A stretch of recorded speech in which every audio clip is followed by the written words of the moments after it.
வணக்கம் மக்களே, சற்றுமுன் கிடைத்த தகவல் ஒன்றை பார்க்க போகிறோம். ஓட்டு கேட்டு போன இடத்தில் வேட்பாளருக்கு நடந்த அதிர்ச்சி சம்பவம். இந்த ஒரு தகவலை பற்றி தான் நாம் பார்க்க போகிறோம். தகவலை பார்ப்பதற்கு முன்னதாக நீங்கள் நம்மளுடைய சேனலுக்கு புதிய பார்வையாளர்களாக இருந்தீர்கள் என்றால் மறக்காமல் நம்மளுடைய சேனலை சப்ஸ்கிரைப் செய்து வைத்துக் கொள்ளுங்கள் மக்களே.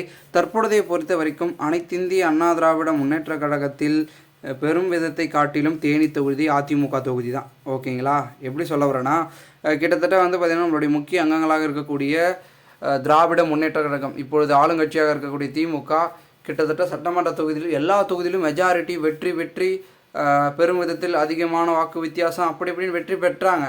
ஆனால் தேனி தொகுதி மட்டும் பிடிக்க முடியல. ஏன்னா அது ஓபிஎஸ்ஸின் கோட்டையாக மாறிவிட்டது. அதிமுக அப்படி இல்லைனா கூட பிடிச்சிட்டு இருப்பாங்க. நம்மளுடைய திராவிட முன்னேற்ற கழகம் இரவன் பொழுது பார்த்திங்கன்னா நிறைய விதமான பணப்பத்துவாடாக நடந்தது.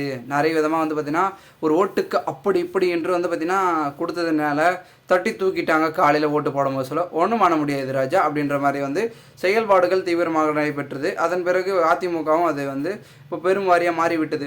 இந்த ஒரு சூழ்நிலையில் அடுத்த கட்டமாக நம்மளுடைய எடப்பாடி பழனிசாமி ஒரு சிக்கலை பண்ணி விட்டார். இல்லைனா அவர் தான் நேற்றுக்கு முதலமைச்சர் இருந்திருப்பார். என்ன பண்ணார்னா, வன்னியர்களுக்கு மட்டும் 10.5 இடஒதுக்கீடு சதவீடு அப்படின்னு கொடுத்தாரு. ஆனால் அதுவும் இப்போ போசிங்கில் தான் இருக்குது. அதாவது ஸ்டாப் ஆகிட்டு இருக்குது. அதையும் ஒழுங்காக கொடுக்கல. எல்லாத்தையும் மரவேட்காடுத்தனமாக பண்ணி விட்டார் அப்படின்னு தான் சொல்லப்படுகிறது. இந்த ஒரு சூழ்நிலையில் தற்பொழுது அவர் இங்கே பக்கம் கொங்கு மண்டல சைடு பார்த்திங்கன்னா கொஞ்சம் ஆதரவு கொடுத்ததுனால தென் மண்டலத்தில் அவங்களுக்கு எதிர்ப்பு வந்துச்சு. குறிப்பிட்டவர்களுக்கு மட்டும் இவர் செய்கிறாரு பண்ணுறாரு அப்படின்னோடனே பெரும் எதிர்ப்பு வந்ததுனால எடப்பாடி எல்லாத்துலேயும் கோட்டை விட்டார்.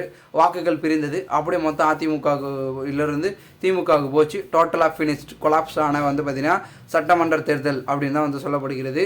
அது முடிஞ்சு பெரும் பின்னணிவு தான் எடப்பாடிக்கு. ஓகேங்களா? சரி, இதுதான் முடிஞ்சிச்சு. அடுத்து வரக்கூடிய தேர்தல் சட்டமன்ற பார்த்திங்கன்னா முடிந்த பிறகு ஈரோடு கிழக்கு இடைத்தேர்தல் வந்தது.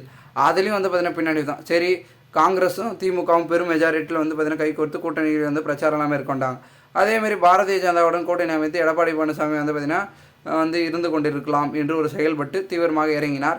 ஓபிஎஸ் வேட்பாளர் நிறுத்தார், இபிஎஸ் வேட்பாளர் நிறுத்தார். அது பிறகு ஓபிஎஸ் அவர்கள் பாஜகவின் பேச்சை கேட்டு பார்த்திங்கன்னா ஓபிஎஸ் வேட்பாளரை வாபஸ் பெற்று விட்டார். ஆனால் அந்த வேட்பாளர் பார்த்திங்கன்னா ஜெயிக்கலை. படுதோல்வியை காங்கிரஸிடம் படுதோல்வியை சந்தித்த வரலாறு அதிமுகவுக்கு அந்த ஒரு தேர்தலில் தான் வந்தது அப்படின்ற ஒரு சூழல் நடைபெற்று விட்டது. இந்த ஒரு சூழ்நிலையில் அதிமுகவுக்கு வாக்கு சதவீதம் குறைஞ்சி வச்சுச்சா அப்படின்னு கேட்டிங்கன்னா குறைஞ்சிடுச்சுங்க. காரணம் என்னன்னா, எடப்பாடி செய்த அந்த ஒரு செயலால் எல்லாருக்கும் பின்னடைவு, சிக்கல், எதிர்ப்புகள் பார்த்திங்கன்னா தொடர்ந்து எழுப்பப்பட்டு கொண்டிருப்பதாகவும் கூறப்படுகிறது. இந்த ஒரு சூழ்நிலையில் அடுத்த கட்டமாக என்ன செய்வதென்று தெரியாமல் ஒரு பக்கம் பன்னீர்செல்வமும் அதிமுகவில் எப்படி மீண்டும் கொண்டு வருவது என்று திணறலில் ஒரு பக்கம் இபிஎஸ் இருந்து கொண்டிருக்கிறார். இந்த ஒரு சூழ்நிலையில் இந்த ஒரு மக்களவைத் தேர்தல் யாருக்கு ஃபேவரபுளாக அமையும் அப்படின்றது மிகவும் ஒரு எதிர்பார்ப்பை பார்க்கப்படுகிறது. ஒரு சில இடங்கள்லாம் எதிர்ப்புகள் வேட்பாளர்கள் போகும் சொல்ல தெரிவிக்கிறாங்க. ஏன் திமுகவுக்கே தெரியும் சொல்ல அதிமுகவுக்கு தெரிவிக்க மாட்டாங்களா அப்படின்ற மாதிரி தான் இருக்குது. இந்த ஒரு சூழ்நிலையில் தான் தற்பொழுதைய வரைக்கும் பன்னீர்செல்வம் அவர்கள் ஒரு பக்கம் சுயேட்சை சின்னத்தில் பாஜக கூட்டணியில் நின்று ராமநாதபுரம் தொகுதியை பார்த்திங்கன்னா பரப்புரையாற்றி கொண்டிருக்கிறார். தீவிரமாக வெற்றி பெற வேண்டும் என்ற ஒரு செயலில் ஒரு பக்கம் ஈடுபட்டு கொண்டிருக்கிறார். அதன் பிறகு நம்மளுடைய முக்கிய அங்கமாக இருக்கக்கூடிய இபிஎஸ் அவர்கள் 33 வேட்பாளர்களை ஆதரித்து அவர் ஒரு பக்கம் பிரச்சாரம் மேற்கொண்டிருக்கிறார்.